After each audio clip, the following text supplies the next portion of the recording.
The power went out at 11:57 p.m. Not just in the house. Not just on the street. Everywhere. The television blinked into darkness mid-sentence. The refrigerator hummed once, then surrendered. Outside the bedroom window, the city lights, always glowing, always buzzing, vanished as if someone had pressed a single, silent switch. Mara sat upright in bed. Cities are never quiet. Beside her, 7-year-old Noah stirred. "Auntie," he whispered. "Why did the world turn off?" Mara swallowed.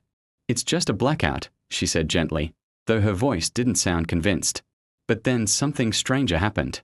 The entire sky, suddenly unveiled, burst into impossible clarity, as if the city had never existed at all. Constellations burned bright and close. The Milky Way stretched overhead like spilled silver dust. No planes crossed it. Noah climbed out of bed and padded to the window. "It's beautiful," he whispered. And it was. But beneath the beauty was something that made Mara's skin prickle, a sense of finality.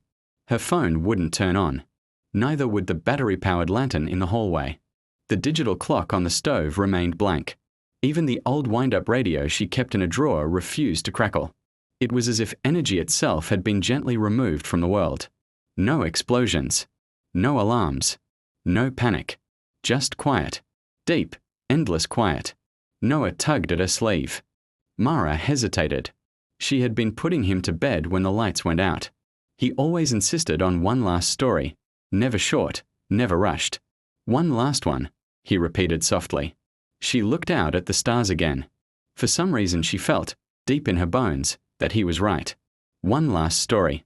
They returned to the bed, pulling blankets around them as the cool night air crept through the open window. The world outside felt paused. Suspended. Mara began. "Once," she said, "there was a lighthouse at the very edge of the world." Noah's breathing slowed as he settled against her. The lighthouse keeper was an old woman named Aloan. Every night she lit the lantern at the top of the tower so ships wouldn't lose their way. She had done it for so long that she couldn't remember when she started. Was she lonely? Noah asked. But she believed her light mattered, even if she never saw the ships she saved. Outside, a breeze stirred the trees, but even the wind sounded muted, as if wrapped in cloth. One night, Mara continued, Aloan noticed something strange. The sea had gone still. Not calm, still. Like glass. The waves stopped moving. The air stopped moving. Even the gulls froze mid-flight. Noah's fingers tightened in her sleeve. What did she do? She climbed to the top of the lighthouse and looked out at the horizon. And she realized the world was holding its breath. Mara felt her own breath itch as she spoke the words. Aloan understood then that something vast was happening. Something beyond storms or tides. The kind of change that doesn't shout. The kind that simply arrives. Outside, there were no car doors slamming. No distant conversations. Nothing. So she did the only thing she could, Mara whispered. She lit the lantern anyway. But if the sea wasn't moving, Noah began. Exactly, Mara said softly. There were no ships coming. No waves to guide.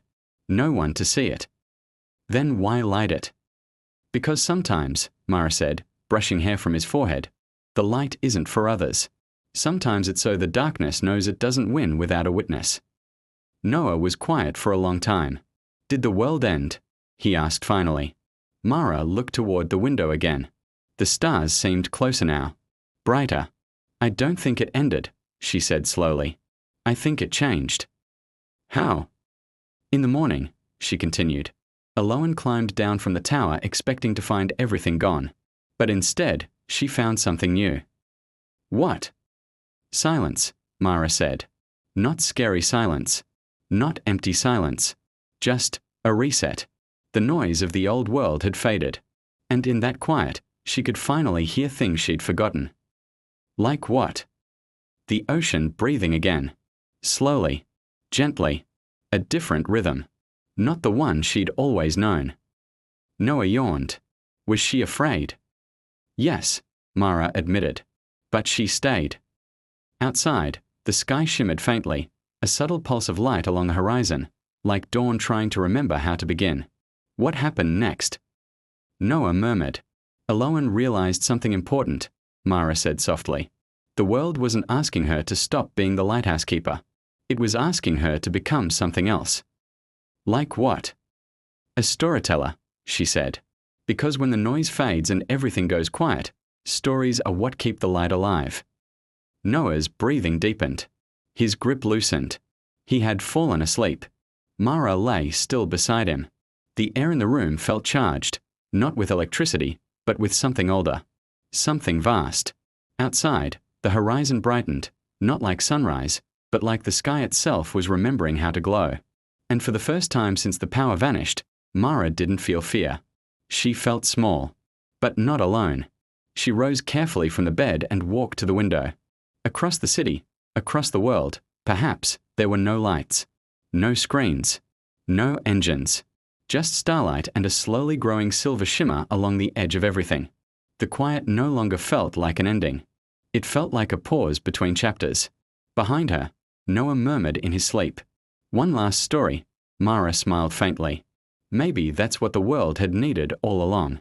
Not noise, not power, just one last story before it went quiet. And as the first unfamiliar light of whatever came next began to spread across the horizon, Mara whispered into the stillness, "The lantern is still lit." The quiet held her words gently, and for a long, infinite moment, the world listened.